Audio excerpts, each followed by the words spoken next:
दोस्तों आज मैं आपको बहुत आसान तरीके से डीडी फ्री डिस्क का खराब सेटअप बॉक्स रिपेयर करना सिखाऊंगा।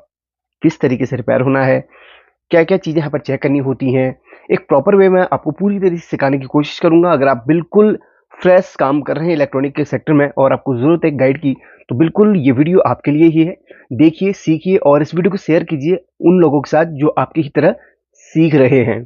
और पसंद आती है तो वीडियो को छोड़ने से पहले लाइक ज़रूर कर लेना। ये चैनल आपका है, सपोर्ट ज़रूर करना। वैसे लुक वाइज ये टाटा स्काई की तरह दिख रहा है, बट ये टाटा स्काई का नहीं है, फ्री टू एयर का है। फ्लैटरॉन एक कंपनी है, कंपनी मैटर नहीं करती, इसके अंदर जो कार्ड और सप्लाई दी गई है। आप देखिए, ये जो सप्लाई है, ये कार्ड है, बहुत टाइम से मार्केट में चले आ रहे हैं, तो इनको रिपेयर करना इतना मुश्किल नहीं है। अच्छा, कोई कोई एचडी वाले भी आते हैं, तो उनका रिपेयर करने का तरीका अलग होता है। अब यहाँ पर ऑलरेडी खोला हुआ है, क्योंकि सील ब्रेक यहाँ पर की गई है और ये भी एक सील दी गई है। इसको भी खोलते हैं, हालांकि वारंटी पीरियड में नहीं है, वारंटी पीरियड में होता तो शायद ये रिपेयर कंपनी के द्वारा किया जाता, बट ये हमारे द्वारा रिपेयर होगा, तो चलिए इसको रिपेयर करते हैं।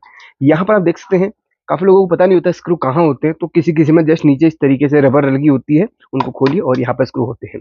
अच्छा, आप में से बहुत लोगों को पता हो सकता है, बट बहुत लोगों को पता नहीं होता है, तो सभी चीजें एक एक करके बताना काफी जरूरी है मेरे लिए, क्योंकि जब कोई चीज सिखानी है तो एक प्रॉपर वे में सिखाना मेरे को ज्यादा बेटर लगता है। सुझाव हो मेरे प्रति तो बिल्कुल कमेंट सेक्शन में लिख सकते हैं, और हमारा सिखाने का तरीका आपको कैसा लगता है ये भी आप मुझे बता सकते हैं। आप मुझे फेसबुक या इंस्टाग्राम में मैसेज कर सकते हैं।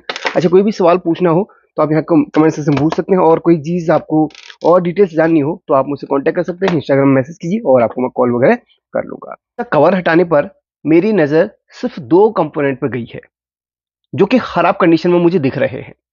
क्या आपकी भी नज़र उन 2 कंपोनेंट्स पे पड़ी जो आपको खराब लग रहे हैं? चलिए फोकस करवाता हूं और दिखाता हूं। एक ये कंपोनेंट है और एक ये कंपोनेंट है। ये रेजिस्टेंस है, इसको फ्यूजेबल रेजिस्टेंस कहा जाता है। किसी किसी में ग्लास टाइप फ्यूज लगता है और किसी में ये। जस्ट 2 दिन पहले मैंने वीडियो बनाया था कि फ्यूज कितने प्रकार के होते हैं, क्या काम करते हैं, किस तरीके से करते हैं। प्लीज उस वीडियो को जरूर देख लेना। और एक ये कंपोनेंट है जिसे MOV यानी कि मेटल ऑक्साइड वेरिएस्टर कहा जाता है। किसी किसी में ZOV भी होता है, जिंक ऑक्साइड वेरिएस्टर। ये क्या काम करता है? अगर आप लोग मेरे चैनल के परमानेंट सब्सक्राइबर हैं तो आपको पता होगा कि 3-4 दिन पहले मैंने इस कंपोनेंट पे भी वीडियो बनाया था। इस पे और इस पे दोनों पे अलग-अलग वीडियो बनाए थे, और संयोगवश आज वो टॉपिक ही आ गया जिसमें दोनों कंपोनेंट्स आ चुके हैं। मैंने आपको सप्लाई में ये कंपोनेंट लगाना बताया कि क्यों ये कंपोनेंट किसी सप्लाई में अगर आप लगा देते हैं तो उस सर्किट की, उस सप्लाई की लाइफ कई गुना बढ़ जाती है। तो वही आज इस सर्किट के साथ हुआ है। जैसे कि सिर्फ मैं फील कर पा रहा हूँ, हो सकता है इसमें वही फॉल्ट है। चलिए वो तो ट्रेस करने के बाद ही पता चलेगा, बट एक चीज़ मैं आपको बताना चाहूँगा। जब भी आप किसी सर्किट को रिपेयर करते हैं, अगर आप न्यू टेक्नीशियन हैं तो सिर्फ आपके लिए टिप दे रहा हूँ, ठीक है? मेरी वीडियो पहली बात तो बताऊँ लंबी होती हैं, और मैं हर चीज़ डिटेल से बताने की कोशिश करता हूँ। काफ़ी लोग बोर हो जाते हैं, काफ़ी लोग इंटरेस्ट लेते हैं। इंटरेस्ट वही लोग लेते हैं जो सीखना चाहते हैं, जो हर एक बात को ध्यान से समझते हैं, क्योंकि देखिए रिपेयरिंग इतनी आसान नहीं जितना आप समझते हैं। रिपेयरिंग बहुत ज़्यादा मुश्किल काम है। अगर आपने हर चीज़ को बहुत ईजिली सीख लिया तो फिर आपके लिए मुश्किल नहीं है, और अगर आप लोग सिर्फ हवा में सीखना चाहते हैं तो आपके लिए बहुत मुश्किल हो जाएगा। तो प्लीज़ हर एक बात को ध्यान से समझिए। मैं सिर्फ टाइम वेस्ट करने के लिए ज़्यादा लंबा वीडियो में आता हूँ, क्योंकि हर चीज़ डिटेल से बतानी है, समझ आनी है, तो अपने वे में समझाता हूँ। आप लोग मुझे टीचर समझते हैं, तो मैं भी चाहता हूँ कि एक टीचर की तरह आपको समझाऊँ। प्लीज़ हर चीज़ में ध्यान दीजिएगा, वीडियो को लंबी से मत छोड़िएगा मत।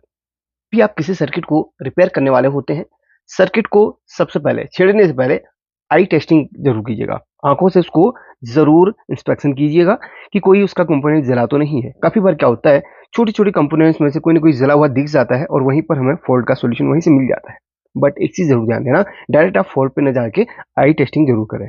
उससे पता ज़रूर चलता है कि कहीं न कहीं, कहीं पे आपको जला हुआ धब्बा सा लगेगा, कहीं पर आपको कोई कंपोनेंट हल्का-सा उसकी शेप चेंज लगेगी, जैसे कैपेसिटर कभी फूल जाता है। तो इस तरीके से ध्यान दोगे तो कभी-कभी फॉल्ट ऐसे ही मिल जाता है, आपको बहुत ज़्यादा मेहनत करने की ज़रूरत नहीं पड़ती है। तो हमारी नज़र यहाँ पर पड़ी, हम यहीं पे काम करेंगे। प्लीज़ हमारी वीडियो कैसी लगती है ये मुझे कमेंट करके ज़रूर बताइएगा। आप लोगों का जो फीडबैक है वो जानना ज़रूरी है। अच्छा, ये फॉल्ट के बारे में बताऊँगा, साथ में और भी जो फॉल्ट्स इसमें आते हैं वो डिटेल से तो नहीं बता पाऊंगा। थोड़ा सा मैं आपको यहाँ पर जरूर हिंट दे दूंगा, क्योंकि जब जो टॉपिक आता है उससे मैं डिटेल से बता ही देता हूँ। और आज का जो टॉपिक है ये तो सिर्फ रिपेयरिंग पे ही है, जहाँ पर फॉल्ट है उसी की रिपेयरिंग हम कर रहे हैं। पहले मैं इसको डिस्कनेक्ट कर लेता हूँ। डिस्कनेक्ट करने के बाद इसको रख लेता हूँ साइड में। अच्छा, हमारी सप्लाई तो खराब है जैसे कि मैंने देखा है। अगर कार्ड यहाँ पर खराब है क्या उसकी हमें जांच करनी है, तो एक काम आप कर लें, मैं हमेशा बताता हूँ कि सप्लाई के साथ साथ आप कार्ड को भी जरूर टेस्ट करें। अच्छा, यहाँ पर देखिए सबसे पहले मैं फोकस करवाता हूँ कार्ड का, ये सबसे लास्ट वाला जो ये पॉइंट होता है जिसमें ब्लैक वायर लगी है। वैसे वायर की जो कलर कोडिंग है इस पर ध्यान में दीजिएगा। लास्ट में ब्लैक वायर जो है यहाँ पर वैसे 3.3 वोल्ट हमें मिलता है। इसके बगल में ये रेड, ये भूरी भूरी वायर है यानी ब्राउन वायर है, इसमें हमें ग्राउंड मिलता है। तो एक सेल, छोटा सा सेल आता है जो मैं चलिए आपको दिखाई देता हूँ। ये सेल होता है, ठीक है। ये सेल को के प्लस और माइनस आप यहाँ पर लगा के देख सकते हैं। प्लस आप यहाँ पर लगाएं और माइनस यहाँ पर लगाएं, तो इतना करते ही आपको डिस्प्ले में अगर लाइट जलती है तो समझ लीजिए आपका कार्ड बिल्कुल सही कंडीशन में है। तो सिर्फ बता रहा हूँ कि कार्ड को चेक करना, बट यहाँ पर कार्ड सही हो सकता है। तो पहले हम सप्लाई को रिपेयर करेंगे, अगर कार्ड में कोई खराबी होगी तो उसको भी हम ठीक कर देंगे। अच्छा, मैंने 2 दिन पहले आपको बताया था कि सर्किट में इस कंपोनेंट को क्यों लगाना चाहिए। ये कंपोनेंट आपके सर्किट को हाई वोल्टेज से बचाता है। हाई वोल्टेज आते ही ये कंपोनेंट खराब हो जाएगा और फ्यूज को उड़ा देगा और आपके सर्किट की जान बच जाएगी। तो ये कंपोनेंट बहुत जरूरी है हर सर्किट के लिए, और यही आज हुआ है, ये कंपोनेंट हमारा इसमें खराब निकला है। अच्छा, इस कंपोनेंट को सबसे पहले मैं चेक करवाता हूँ, निकालने से पहले ही चेक करवा लेता हूँ। क्या आप मेरी हर बातों को ध्यान से सुन रहे हैं? अगर सुन रहे तो बहुत अच्छा है, आपके लिए हर एक बात बहुत ही काम देगी। कंपोनेंट टेस्टिंग सबसे ज़्यादा बजर मोड या डायोड मोड में होता है, और डायोड मोड में हम इस कंपोनेंट को चेक करेंगे। एमओवी या जेडओवी जो भी है इसमें देखते हैं, पहले इसमें लिखा क्या है। ये एमओवी है, तो यहाँ पर इसकी 2 लेग में इस तरीके से चेक करेंगे हम। तो देखिए इसमें कुछ वैल्यू आ रही है, इसका साफ मतलब है कि ये खराब है, इसमें कोई वैल्यू नहीं आनी चाहिए। अच्छा, मैं पहले इसको बाहर निकालता हूँ, क्योंकि बाहर निकालने के बाद एक कंफर्म हो पाएगा। क्योंकि काफ़ी बार क्या होता है ना, इसमें जो वैल्यू आ रही होती है वो अदर कंपोनेंट्स की वजह से भी हो सकता है कि आ रही हो। तो अब इसकी वैल्यू बाहर हम चेक करेंगे, हालांकि ये खराब कंडीशन में है, फिर भी हम चेक करेंगे कि वैल्यू आ रही कि नहीं, कंफर्म करेंगे। इसमें वैल्यू आ रही है। अगर ये वैल्यू कुछ ना कुछ दिखाता है तो ये बिल्कुल खराब है। अच्छा, फुल शॉट होगा तो ये बीप मारेगा, अगर हाफ शॉट होगा तो वैल्यू देगा। अगर ये बिल्कुल सही कंडीशन में होता है तो कोई भी वैल्यू नहीं आनी चाहिए। एग्जांपल के लिए मैं एक फ्रेश कंपोनेंट लेता हूं और आपको दिखाता हूं। ये फ्रेश कंपोनेंट है, मैं फ्यूज भी हाथों हाथ निकाल लेता हूं क्योंकि इसमें चढ़ाना है फ्यूज हमने। अच्छा, फ्रेश कंपोनेंट की अगर मैं वैल्यू दिखाऊं तो कुछ भी नहीं आपको मिलनी चाहिए, जैसे कि ये है, ये बिल्कुल सही है। खराब में कुछ ना कुछ वैल्यू जरूर दिखाएगा, 500 600 700 800 जो भी होगा, लेकिन दिखाया जरूर, ठीक है। तो इसको हम रखते हैं साइड में, और एक फ्यूज यहाँ पर जो जला हुआ है ये वाला, इसको हम निकालते हैं। अगर एमओबी खराब है तो डेफिनेटली आपका फ्यूज भी खराब होगा ही होगा। फ्यूज आपका ग्लास टाइप भी हो सकता है, और ये एमओवी के साथ में, माफ करना, ये आपका रेजिस्टेंस टाइप में भी हो सकता है। ये 10 20 30 40 ओम्स का सर्किट में देखने के लिए मिलता है। अगर आपका फ्यूज खराब है तो आपको ये जला हुआ मिलेगा। जला हुआ अगर नहीं मिलता है तो इसमें कोई भी वैल्यू आपको नहीं मिलेगी, कुछ इस तरीके से। अगर फ्यूज बिल्कुल सही है तो आपको इसमें वैल्यू मिलेगी, जितने ओम्स का ये फ्यूज होगा उतना आपको वैल्यू मिल जाएगी। जैसे 10 ओम्स का है तो ये 10 ओम्स का। अब यहाँ पर इन दोनों फ्रेश कंपोनेंट को हम लगाएंगे। उससे पहले एक चीज ध्यान देना, अब जरूरी नहीं कि ये कंपोनेंट खराब है तो आपका सर्किट बन जाएगा इसको रिप्लेस करने, नहीं। आपको इसमें अदर चीजें भी चेक करनी है। कभी कभी क्या होता है, इसकी आईसी भी खराब होती है, कैपेसिटर भी खराब होता है, तो ये सब चीजें एक बारी में पहले चेक कर लेता हूँ। देखिए यहाँ से हमारा इनपुट होता है और इनके रास्ते हमारा यहाँ पर जाता है, और उसके बाद ये वैसे किसी किसी में यहाँ पर एक कॉइल लगी होती है ट्रांसफॉर्मर शेप में, बस वो ट्रांसफॉर्मर नहीं तो कॉइल होती है, ठीक है। तो कॉइल की जगह कभी कभी एनटीसी मिल जाता है, ये नेगेटिव टेम्परेचर कोएफिशिएंट इसको बोलते हैं। ये एक थर्मिस्टर ही है, ये इसके टेम्परेचर के हिसाब से ये अपनी वैल्यू को चेंज करता रहता है, यानी कि सर्किट को प्रोटेक्ट करने के लिए लगता है सर्किट में।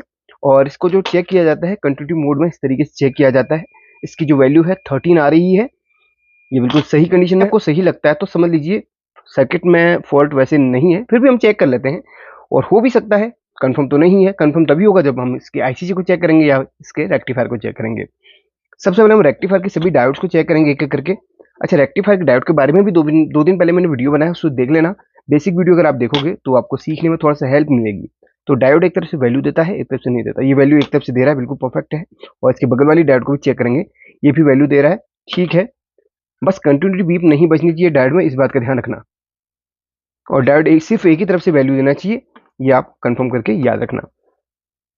और डायोड की वैल्यू लगभग लगभग लगभग जो डायोड की वैल्यू होती है वो 500 550 600 700 के समथिंग आती है लगभग।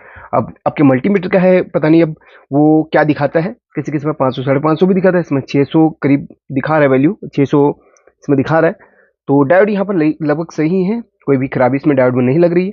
इसके बाद हम आईसी को चेक, चलिए एक बार मैं इसके कैपेसिटर को भी चेक कर लेता हूँ। मेन कैपेसिटर जो इसका है 400 वोल्ट का, 450 वोल्ट का लगा है।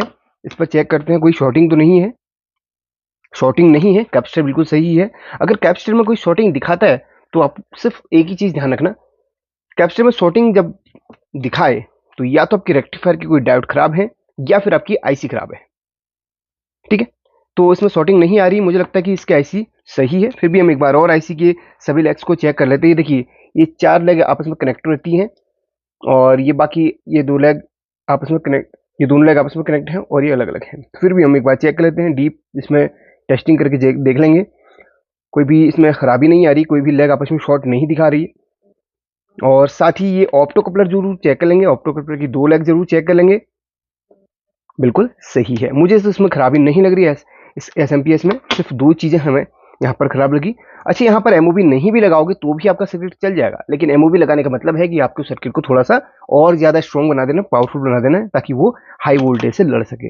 जैसे कि कोई डोज दी जाती है, बूस्टर डोज, ताकि वो बीमारियों से लड़ सके शरीर आपका, वैसे ही ये हाई वोल्टेज से लड़ने के लिए, इसको एक्स्ट्रा प्रोटेक्शन देने के लिए ये कंपोनेंट लगाया जाता है। एमओवी, मेटल ऑक्साइड बैरिस्टर, ये रेजिस्टेंस के ही कैटेगरी में आता है। अब देखिए रेजिस्टेंस ज्यादातर सीरीज में लगते हैं, बट ये पैरेलल पे लगता है। ये डायरेक्ट फेज न्यूट्रल पे लगता है या डायरेक्ट डीसी पे लगता है, प्लस माइनस पे। ठीक है, रेजिस्टेंस की ही कैटेगरी में आने का, देखिए रेजिस्टेंस बहुत टाइप के होते हैं, लीनियर, नॉन लीनियर और बहुत सारे टाइप के। इस पे एक वीडियो बनाया है, उसको भी देख लेना। सभी वीडियोस देखोगे तो सभी प्रकार की जानकारी आपको मिलते रहेगी। तो हम एक्स्ट्रा प्रोटेक्शन के लिए इस कंपोनेंट का इस्तेमाल कर रहे हैं। तो चलिए इसको हम लगा लेते हैं, साथ ही इस रेजिस्टेंस को भी हम लगा लेंगे। यहाँ पर मैंने दोनों कंपोनेंट्स को लगा लिया है। अच्छा, मैं वैल्यू बताना भूल गया, माफ कीजिएगा। वैल्यू आपको बता दूं, काफी लोग कमेंट करके पूछ सकते हैं। तो जो फ्यूज रेजिस्टेंस की वैल्यू है वो 10 ओम्स 20 ओम्स के समथिंग होनी चाहिए। अगर आपके पास 10 से लेके 20 30 भी चलेगा, कोई बात नहीं, 40 भी चल जाएगा। बट यहाँ पर आपको वोल्टेज 1 से 2 वाट के समथिंग लेना है। ठीक है, 1 या 2 वाट का आपको एक फ्यूज रेजिस्टेंस लेना है और 10 से 30 ओम्स के बीच में ले लीजिए, परफेक्ट है। और क्योंकि ये जल्दी उड़ जाएगा आपके सर्किट में, जब भी खराबी आएगी तो जल्दी उड़ जाएगा ये, अगर मैं कोई नुकसान नहीं करेगा। और जो एमओवी है इसका वैल्यू 511 के और 07D। अगर आपको यहाँ पर बहुत दिक्कत हो रही है तो एक काम कर लो, हिंट के लिए मैं एक छोटा सा सर्किट आपको दिखाना चाहूंगा, अगर मेरे को यहाँ पर मिल गया तो। क्या आप इस सर्किट को पहचान पा रहे हैं? ये एलईडी बल्ब का सर्किट है और ये खराब सर्किट अगर आपके पास है और अगर आपको लगता है कि ये दोनों कंपोनेंट सही कंडीशन में है तो ये दोनों कंपोनेंट इसमें लगा सकते हैं, क्योंकि ये 511 के का एमओबी है और ये 10 ओम्स का एक फ्यूज रेजिस्टेंस है, परफेक्टली 1 वोल्ट का। आप इसको लगा सकते हैं अगर आपके सही कंडीशन में। इसमें अगर कोई खराबी है, अगर आपके पास कोई एलईडी बल्ब खराब कंडीशन में है तो इन दोनों को आप लगा सकते हैं। ठीक है, तो चलिए अब मैं इसको चेक करता हूँ। आप मुझे इंडिया के किस स्टेट से देख रहे हैं या किस डिस्ट्रिक्ट हो, भले ही आप अदर कंट्री से भी देख रहे हैं, मुझे कमेंट करके बता सकते हैं। काफ़ी अच्छा लगता है आप मुझे बाहर से देख रहे हैं और बहुत अच्छी तरीके से आप मेरे साथ जुड़े हुए काफ़ी समय से, तो मुझे भी काफ़ी अच्छा लगता है। अच्छा, मैं इसको टेस्ट करना चाहूँगा। पहले इसमें दोनों वायर्स को मैं जोड़ लेता हूँ। इस तरीके लोडिंग हो चुकी है, अब मैं इसको एक बार टेस्ट कर लेता हूँ। हाँ, टेस्ट जरूर आप कीजिएगा, बट सीरीज बल्ब के साथ में इसको टेस्ट कीजिएगा। सीरीज बल्ब के बारे में ज़्यादा जानकारी चाहते हैं तो वीडियो बनाया है, उसको भी देख लेना। चलिए, सीरीज में लगा लिया है, अब मैं इसको ऑन करना चाहूँगा। ऑन कर लिया है, एक एलईडी जल गया है, इसका मतलब ये है कि ये पावर ऑन हो चुका है। बगल में ऑन लिखा हुआ आ रहा है और वेट करते हैं इसके बूट होने का। 75 नंबर का चैनल चल रहा है। अच्छा, कोई बटन इसमें नहीं है चेंज करने का, मुझे लगता है कि रिमोट से ही चेंज होगा, क्योंकि ये डब्बा छोटा है ना काफ़ी। ठीक है, ये परफेक्टली काम कर रहा है। और ख़राब क्या था? ख़राब एक ये कंपोनेंट था और ये ख़राब था। अच्छा, ये कंपोनेंट अगर नहीं लगाओगे, मैं इसके थोड़ा सा आपको और डिटेल से बता देता हूँ। अगर ये कंपोनेंट आपके पास नहीं है, सर्किट चालू तो हो जाएगा फ्यूज लगाने से, बट ये कंपोनेंट लगाओगे तो आपको फायदा क्या मिलेगा ये जरूर बता देता हूं। ये कंपोनेंट आप अपने सर्किट में लगा देते हो अगर बाहर से, जैसे मैंने 2 दिन पहले वीडियो में बताया था, तो आपको एक फायदा जरूर मिलेगा। इस कंपोनेंट को लगाने से आपका सर्किट बच जाएगा, यानी सर्किट की जो आईसी है वो कैपेसिटर वगैरह फूकने से बच जाएंगे। सिर्फ 1 रुपए के कंपोनेंट में आपको बहुत ज्यादा फायदा मिलेगा इस एसएमपीएस में। तो प्लीज इसको इंस्टॉल कीजिए और अपने सर्किट को खराब होने से बचाइए, और इस वीडियो को लाइक भी कर दीजिएगा। तो देखिए, इस कंपोनेंट की वजह से सिर्फ एक फ्यूज जुड़ा, सिर्फ 2 3 4 5 रुपए का ही इसमें काम हुआ है। बाकी रिपेयरिंग चार्ज तो अपना लेना पड़ेगा, क्योंकि हमारा काम है। और भले ही 2 रुपए का कंपोनेंट लगा हो, लेकिन दिमाग हमारा 100% लगता है कि इस चीज़ को रिपेयर करने में। काफ़ी लोग बोलते हैं कि यार रिपेयरिंग चार्ज इसमें कम होना चाहिए। वैसे मैं वीडियो पब्लिक करता हूँ, खासकर मैकेनिकों के लिए करता हूँ, ताकि वो लोग सीख सकें। कस्टमर देख रहे हैं तो मैं उनको भी बता देता हूँ, ये काम 100% दिमाग का काम है। तो आप लोग ये ना समझे कि सिर्फ 2 रुपए का कंपोनेंट लगा के हमने 100 या 200 रुपए लिए हैं। तो 2 रुपए का कंपोनेंट से बात नहीं है। कंपोनेंट आपका भले ही 50 पैसे का भी लगा हो, तो उसमें मैटर नहीं करता। जो हमारी रिपेयरिंग पे जो दिमाग लग रहा है, मेन मुद्दा वहाँ पर आ जाता है। टेक केयर, ख्याल रखिए और सपोर्ट कीजिए।